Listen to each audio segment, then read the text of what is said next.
Welcome to USMLE High Yield Bites, your quick stop for USMLE Step 1 Essentials.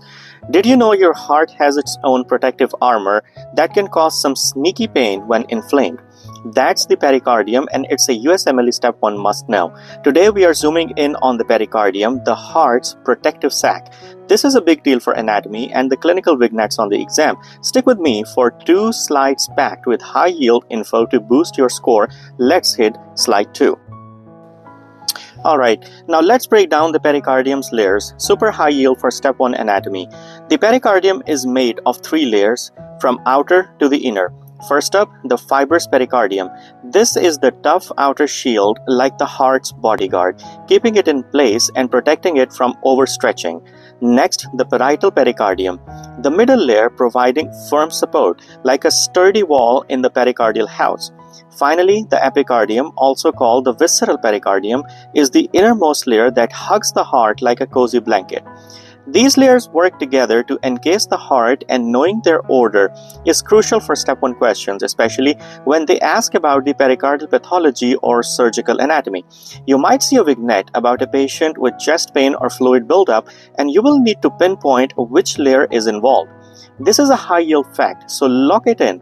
Fibrous, parietal, and epicardium. Boom. Let's move to slide 3 for more juicy details. So now let's get into the pericardial space and innervation, a key for step 1 clinical scenarios. Between the parietal pericardium and the epicardium lies the pericardial space. It is a thin gap filled with a bit of fluid. This fluid acts like a lubricant, reducing friction as the heart beats away. Pretty slick, right? Next, innervation. The pericardium gets its sensation from the phrenic nerve, which runs from C3 to C5. This is a step 1 favorite because it explains why pericarditis, when the pericardium gets inflamed, can cause referred pain to the neck, arms, and shoulder, often the left one. Picture a patient in a vignette with chest pain radiating to their left shoulder after a viral infection. That's a classic pericarditis, and a phrenic nerve is your clue. Knowing this innervation and pain referral pattern is huge for clinical vignettes, especially when distinguishing pericarditis from other causes of chest pain like myocardial infarction.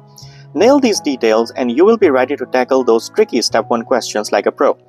That's your high-yield dose of the pericardium for USMLE Step 1. Master these layers and innervation and you will crush those anatomy and clinical questions. Love this? Smash that like button and subscribe for more USMLE High Yield Bites. Catch you next time in the next video.